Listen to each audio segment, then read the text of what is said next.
जननीं शारदां देवीं रामकृष्णं जगद्गुरुं पादपद्मे तयोश्रित्वा प्रणमामि मुहुर्मुहुः।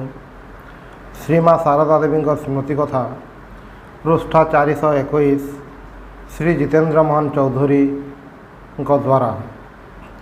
जयरामबाटी जड़े भक्त जप संबंध माँ को पचारि जितेबले रास्तार रेल स्टीमर रहा पड़े सेतेबले किपरि भाव में जप करी माँ से मने मने करिब आहुरी कही बाबा क्रमे हाथ मुह सब बंद हो केवल मने मने चलो मन ही शेष गुरु हेब।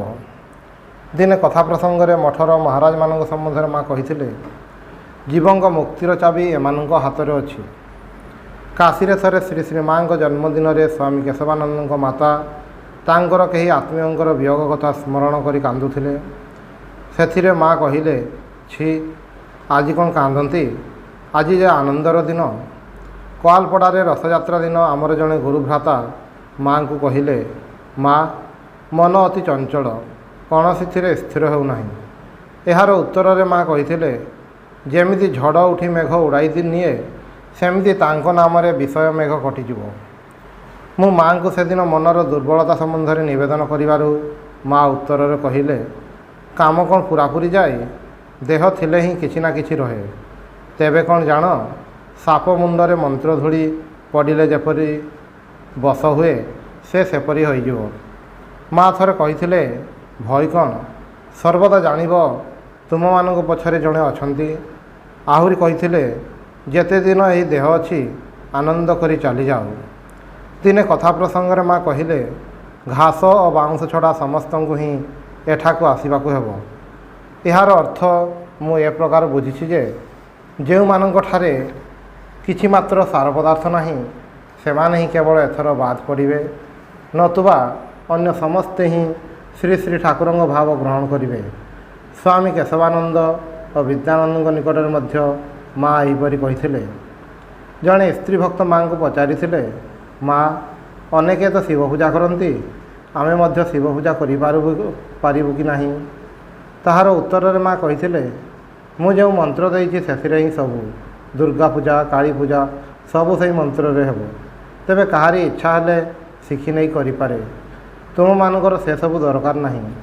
से सबू कले ही उपचार अनुष्ठान आदि झमेला बढ़ाइबा हेब। श्री श्री ठाकुर को भोग निवेदन करने संबंध में माँ को पचरा होता।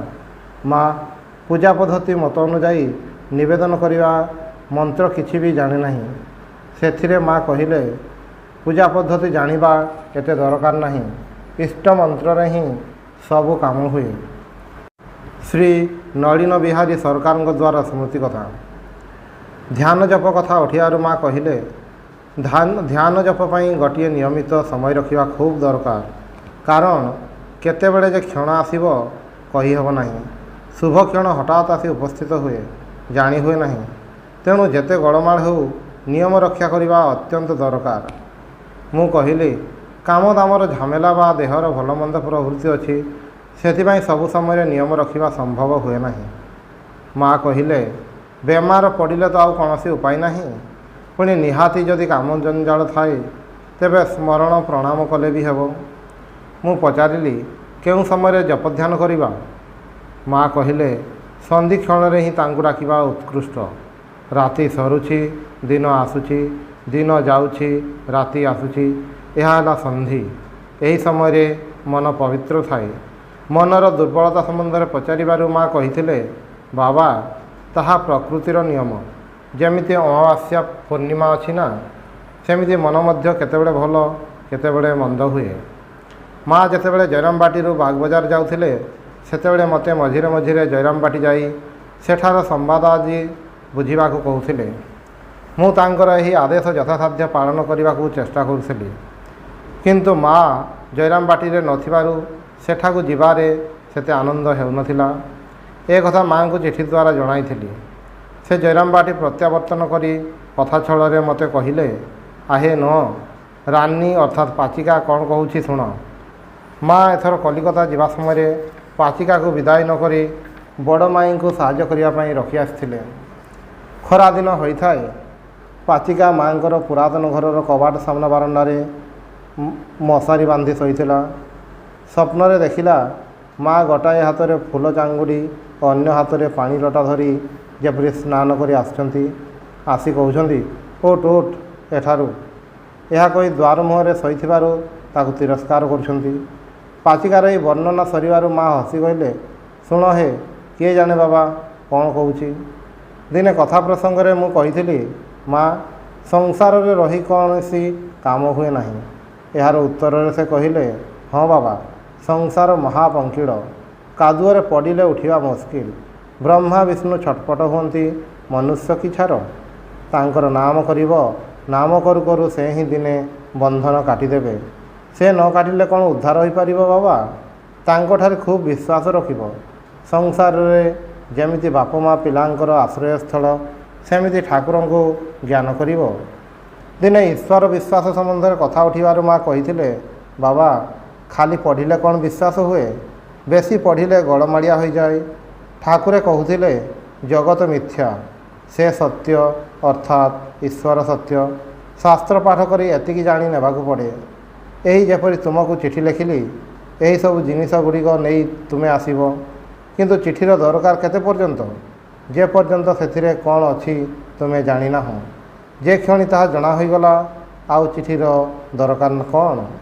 ସେସବୁ ଜିନିଷ ଯୋଗାଡ଼ି ମୋ ସହିତ ଦେଖା କରିବ, ନୁହେଁ? ତା ନହେଲେ ଦିନ ରାତି ଚିଠି ପଢ଼ି ଲାଭ କ'ଣ? ଦିନେ ଆବେଗ ସହକାରେ କହିଲି, ମା, ଏତେ ଯେ ଯିବା ଆସିବା କରୁଛି, ଆପଣଙ୍କ କୃପା ଲାଭ ମଧ୍ୟ କଲି, ତଥାପି କାହିଁକି କିଛି ହେଉନାହିଁ? ମୋର ତ ମନେ ହେଉଛି ମୁଁ ଯେମିତି ଥିଲି ସେମିତି ଅଛି। ଏହାର ଉତ୍ତରରେ ମା କହିଲେ, ବାବା, ତୁମେ ଯଦି ଗୋଟିଏ ଖଟରେ ଶୋଇଥାଅ ଏବଂ କେହି ଆସି ସେହି ଖଟ ସହିତ ତୁମକୁ ଅନ୍ୟତ୍ର ନେଇଯାଏ, ତାହେଲେ ତୁମେ କ'ଣ ନିଦ ଭାଙ୍ଗୁ ଭାଙ୍ଗୁ ବୁଝିପାରିବ ଯେ ସ୍ଥାନାନ୍ତର ହୋଇଛ? ନୁହେଁ, ଯେତେବେଳେ ପୁରାପୁରି ନିଦ୍ରା ଆବେଶ କଟିଯିବ, ସେତେବେଳେ ଦେଖିବ ଯେ ଅନ୍ୟତ୍ର ଆସିଛ। ଥରେ ବେଲୁଡ଼ ମଠର ଉତ୍ସବ ଦର୍ଶନ ଉଦ୍ଦେଶ୍ୟରେ ଘରୁ ବାହାରି ରାସ୍ତାରେ ମେଦିନୀପୁରରେ କିଛି ପ୍ରୟୋଜନବଶତଃ ଓହ୍ଲାଇଥିଲି।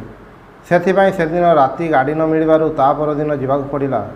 ସନ୍ଧ୍ୟାରେ କଲିକତା ପହଞ୍ଚି ମାଆଙ୍କ ସହିତ ଦେଖା କଲି। ମା ମୋତେ ଦେଖିବା ମାତ୍ରେ ପଚାରିଲେ, ଉତ୍ସବ ଦେଖିଛ? ମୁଁ କହିଲି, ନା ମା, ଉତ୍ସବ ଦେଖିବା ହୋଇପାରିଲା ନାହିଁ। ଏହା କହି ରାସ୍ତାରେ ଘଟିଥିବା ଘଟଣା କହିଲି। ତାହା ଶୁଣି ମା କହିଲେ, ଯେମିତି ସେମିତି କରି ଆଗେ ଉଦ୍ଦେଶ୍ୟ ସାଧନ କରି ନେବାକୁ ପଡ଼େ। ହେଇ ଦେଖ ବାବା, ଏତେ ସବୁ ଉତ୍ସବ ତୁମେ ଦେଖିପାରିଲ ନାହିଁ। ଆଗ କାମ ଆଗ କରିବାକୁ ହୁଏ। ପରେ କହିଲେ, କାଲି ଏଠାକୁ ଆସି ଠାକୁରଙ୍କ ପ୍ରସାଦ ପାଇବ।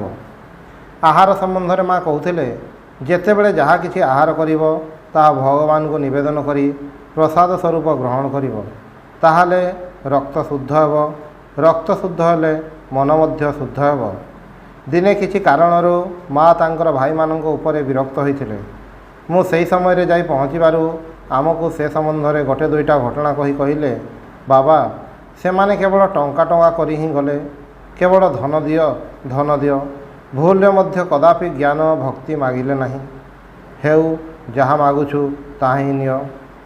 ଜୟରାମବାଟିରେ ଶେଷ ଥର ବେମାର ପଡ଼ିବା ପୂର୍ବ ଥର ମା ଯେତେବେଳେ ପ୍ରବଳ ଜ୍ୱରରେ କଷ୍ଟ ପାଉଥିଲେ, ସେତେବେଳେ ଦିନେ ମୁଁ ତାଙ୍କର ପଦସେବା କରୁଥିଲି। ଏତିକି ବେଳେ କହିଲେ, ଦେଖ ବାବା, କେତେ ଦିନ ହେଲାଣି ଡାକୁଛି, କେହି ଶୁଣିନଥିଲେ। କେତେ କାନ୍ଦିଛି, ତଥାପି କେହି ଆସିନଥିଲେ। ଆଜି ଅବଶେଷରେ ମା ଆସିଥିଲେ, ଜଗଦ୍ଧାତ୍ରୀ। କିନ୍ତୁ ତାଙ୍କ ମୁହଁଟି ଠିକ୍ ମୋ ମାଆଙ୍କ ମୁହଁ ପରି। ଏଥର ମୋର ବେମାରୀ ଭଲ ହୋଇଯିବ। ଆଉ ଥରେ ପିଲାବେଳେ ଦକ୍ଷିଣେଶ୍ୱର ଯିବା ବାଟରେ ମୋତେ ଖୁବ୍ ଜ୍ୱର ହୋଇଥିଲା, ଚେତା ନଥିଲା।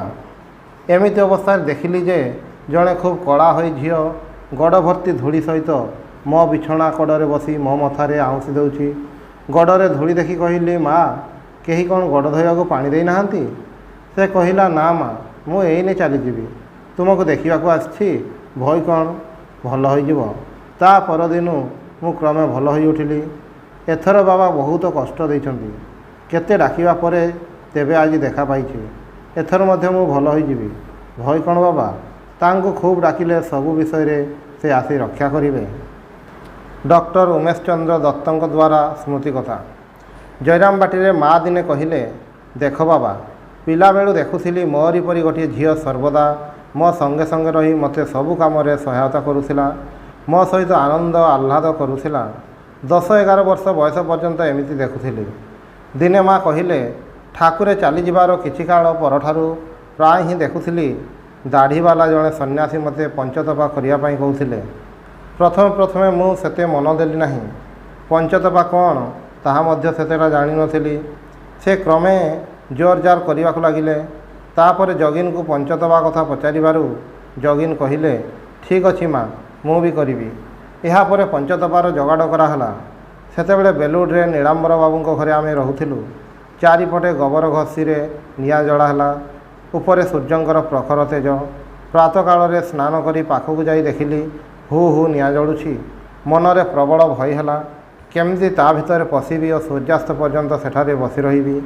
ପରେ ଠାକୁରଙ୍କ ନାମ ନେଇ ଭିତରେ ପଶି ଦେଖିଲି ନିଆଁର ତେଜ ନାହିଁ। ଏମିତି 7 ଦିନ ପର୍ଯ୍ୟନ୍ତ କରାହେଲା। କିନ୍ତୁ ବାବା, ଦେହର ବର୍ଣ୍ଣ ଯେମିତି କଳା ପାଉଁଶ ହୋଇଯାଇଥିଲା। ଏହାପରେ ସେହି ସନ୍ନ୍ୟାସୀଙ୍କୁ ଆଉ ଦେଖିଲି ନାହିଁ। ମୁଁ ପଚାରିଲି, ମା, ଠାକୁରେ କହିଛନ୍ତି ଯେଉଁମାନେ ତାଙ୍କ ପାଖକୁ ଯିବେ ସେମାନଙ୍କର ଏହା ଶେଷ ଜନ୍ମ। ଆପଣଙ୍କ ପାଖକୁ ଯେଉଁମାନେ ଆସିବେ ସେମାନଙ୍କର କ'ଣ ହେବ? ମା କହିଲେ, କ'ଣ ଆଉ ହେବ? ଏଠାରେ ମଧ୍ୟ ତାହା ହିଁ ହେବ। ମୁଁ କହିଲି, ମା, ଆପଣଙ୍କ ପାଖରୁ ଯେଉଁମାନେ ମନ୍ତ୍ର ନେଇଛନ୍ତି ସେମାନେ ଯଦି ଜପତପ ନ କରନ୍ତି ତେବେ ସେମାନଙ୍କର ପରିଣାମ କ'ଣ ହେବ? ମା କହିଲେ, କ'ଣ ଆଉ ହେବ? ତୁମେମାନେ ଏତେ ଚିନ୍ତା କର କାହିଁକି? ମନର କାମନା ବାସନା ଯାହା ଅଛି ପୂରଣ କରିନିଅ। ପରେ ରାମକୃଷ୍ଣ ଲୋକ ଯାଇ ଚିରଶାନ୍ତି ଭୋଗ କରିବ। ଠାକୁରେ ତୁମମାନଙ୍କ ପାଇଁ ନୂତନ ରାଜ୍ୟ ତିଆରି କରିଛନ୍ତି। ଜଣେ ଭକ୍ତ ଆଙ୍ଗୁଳିରେ କିପରି ମନ୍ତ୍ର ଜପ କରିବେ ଭୁଲିଯିବାରୁ ତାହା ମାଆଙ୍କ ପାଖରୁ ଜାଣିନେବାକୁ ମୋତେ ଅନୁରୋଧ ଜଣାଇ ପତ୍ର ଦେଇଥିଲା। ମା ତାହା ଶୁଣି କହିଲେ, ସେଥିରେ ଆଉ କ'ଣ ଯାଇ ଆସେ? କୌଣସି ପ୍ରକାର ଜପ କଲେ ହିଁ ହେଲା। ଏ ସମସ୍ତ ହେଲା ଈଶ୍ୱରଙ୍କଠାରେ ମନ ସ୍ଥିର କରିବା ପାଇଁ ଉପାୟ। ମୁକ୍ତି ଓ ଭକ୍ତି ସମ୍ବନ୍ଧରେ ଦିନେ ପଚାରିଥିଲି। ମା କହିଲେ, ମୁକ୍ତି ତ ପ୍ରତିକ୍ଷଣରେ ଦେଇହେବ, କିନ୍ତୁ ଭକ୍ତି ଭଗବାନ ସହଜରେ ଦେବାକୁ ଚାହାନ୍ତି ନାହିଁ। କଥାଗୁଡ଼ିକ ଏମିତି ଭାବରେ କହିଲେ ଯେପରି ମୁକ୍ତି ତାଙ୍କ ହାତ ମୁଠାରେ। ଏହି କଥାଟି କହି ମା ସଙ୍ଗେ ସଙ୍ଗେ ଚାଲିଗଲେ। ସୂଚି ଅଶୁଚି ବିଷୟରେ ମା ଦିନେ କହିଲେ, ଦେଖ ବାବା, ଠାକୁରେ ଖୁବ୍ ପେଟ ରୋଗୀ ଥିଲେ। ମୁଁ ନହବତରେ ଥିବାବେଳେ ଠାକୁରଙ୍କ ଇଚ୍ଛାନୁସାରେ ସୁକ୍ତ ଅର୍ଥାତ୍ ରାଗ ନ ପଡ଼ିଥିବା ପିତା ତରକାରୀ, ପରିବା ସିଝା ଝୋଳ ଏସବୁ ରାନ୍ଧି ଦେଉଥିଲି। ମାସର ଯେଉଁ 3 ଦିନ ସ୍ତ୍ରୀ ଲୋକ ସେସବୁ କରିପାରନ୍ତି ନାହିଁ, ସେହି କେତେ ଦିନ ମାଆଙ୍କର ଅର୍ଥାତ୍ ମା କାଳୀଙ୍କର ପ୍ରସାଦ ଆସୁଥିଲା। ତାହା ଖାଇଲେ ହିଁ ଠାକୁରଙ୍କ ପେଟ ରୋଗ ବଢ଼ିଯାଉଥିଲା। ଦିନେ ଠାକୁରେ ମୋତେ କହିଲେ, ଦେଖ, ତୁମେ ଏହି 3 ଦିନ ରାନ୍ଧିନାହଁ ବୋଲି ମୋର ରୋଗଟା ବଢ଼ିଛି। ତୁମେ କ'ଣ ପାଇଁ ଏହି କେତେ ଦିନ ରାନ୍ଧିଲ ନାହିଁ? ମୁଁ କହିଲି, ସ୍ତ୍ରୀ ଲୋକ ଅଶୁଚିର 3 ଦିନ କାହାକୁ ରାନ୍ଧି ଦେଇପାରିବେ ନାହିଁ। ଠାକୁରେ କହିଲେ, କିଏ କହିଲେ ପାରିବେ ନାହିଁ? ତୁମେ ମୋ ପାଇଁ ରାନ୍ଧିବ, ସେଥିରେ ଦୋଷ ହେବ ନାହିଁ। କହିଲ, ଅଶୁଚି ତୁମ ଦେହର କେଉଁ ଜିନିଷଟା? ଚମଡ଼ା ନା ମାଂସ ନା ହାଡ଼ ନା ମଜ୍ଜା? ଦେଖ, ମନର ହିଁ ସୂଚି ଅଶୁଚି, ବାହାରେ ଅଶୁଚି ବୋଲି କିଛି ନାହିଁ। ଏହା ପରଠାରୁ ମୁଁ ସର୍ବଦା ଠାକୁରଙ୍କ ପାଇଁ ରୋଷେଇ କରିଦେଉଥିଲି। କୋଆଲପଡ଼ାରେ ମା ରୋଗରେ ପଡ଼ିଥିବା ବେଳେ ତାଙ୍କ ପାଇଁ ସରବତ ପ୍ରସ୍ତୁତ କରି ଠିକ୍ ହୋଇଛି କି ନାହିଁ ଦେଖିବା ପାଇଁ ମୁଁ ତାହା ଚାଖି ତାଙ୍କୁ ଦେଇଥିଲି। କିନ୍ତୁ ମା ତାହା ଜାଣିନଥିଲେ। ଏହି ଘଟଣାର 2-3 ଦିନ ପରେ ମା ନିଜେ ହିଁ କହିଲେ, ଦେଖ ବାବା, ଯାହାକୁ ଭଲ ପାଅ ତାଙ୍କୁ କିଛି ଖାଇବାକୁ ଦେବା ପୂର୍ବରୁ ନିଜେ ଚାଖି ଦେବା ଖୁବ୍ ଭଲ। ମୁଁ ସେତେବେଳେ କହିଲି, ମା, ମୁଁ ତ ଆପଣଙ୍କର ସରବତ ଚାଖି ଦେଖିଥିଲି। ସେ କହିଲେ, ଠିକ୍ କରିଥିଲ ବାବା। ଶ୍ରଦ୍ଧା ଭଲ ପାଇବାର ପାତ୍ରକୁ ସେମିତି ଭାବରେ ହିଁ ଦେବାକୁ ହୁଏ। ଶୁଣିନାହଁ, ଗୋପାଳ ବାଳକମାନେ ଶ୍ରୀକୃଷ୍ଣଙ୍କୁ ଫଳ ଖାଇବାକୁ ଦେବା ଆଗରୁ ନିଜେ ଚାଖି ଦେଉଥିଲେ। ଦିନେ ତାଙ୍କୁ ପଚାରିଲି, ମା, ରାସ୍ତାଘାଟରେ କେହି କେହି ଲୋକଙ୍କୁ ଦେଖିବା ମାତ୍ରେ ମନେ ହୁଏ ଯେପରି ସେମାନେ ବିଶେଷ ପରିଚିତ। ପରେ ପରିଚୟ ହେଲେ ଜାଣିପାରେ ଯେ ସେମାନେ ଠାକୁରଙ୍କର କିମ୍ବା ଆପଣଙ୍କର ଭକ୍ତ ଅଟନ୍ତି। ହଠାତ୍ ଦେଖିଲେ ଏତେ ପରିଚିତ ବୋଲି ମନେ ହୁଏ କାହିଁକି?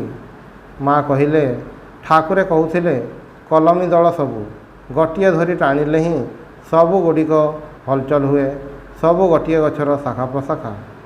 ଆଉ ଦିନେ ପଚାରିଲି, ମା, ଅନ୍ୟାନ୍ୟ ଅବତାରଗଣ ନିଜ ନିଜ ଶକ୍ତିଙ୍କ ଦେହତ୍ୟାଗ ପରେ ଦେହ ରକ୍ଷା କରିଛନ୍ତି, କିନ୍ତୁ ଏଥର ଆପଣଙ୍କୁ ରଖି ଠାକୁରେ ପୂର୍ବରୁ ଚାଲିଗଲେ କାହିଁକି?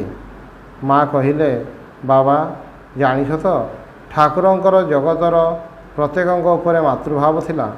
ସେହି ମାତୃଭାବ ଜଗତରେ ବିକାଶ ପାଇଁ ମୋତେ ଏଥର ରଖିଯାଇଛନ୍ତି। ଓଁ ନିରଞ୍ଜନମ୍ ନିତ୍ୟମନନ୍ତରୂପମ୍ ଭକ୍ତାନୁକମ୍ପାଦିତ ବିଗ୍ରହମ୍ ଭୈ ଈଶାବତାରମ୍ ପରମେଶମିଡ୍ୟମ୍ त्वं रामकृष्णं शिरसा नमामि।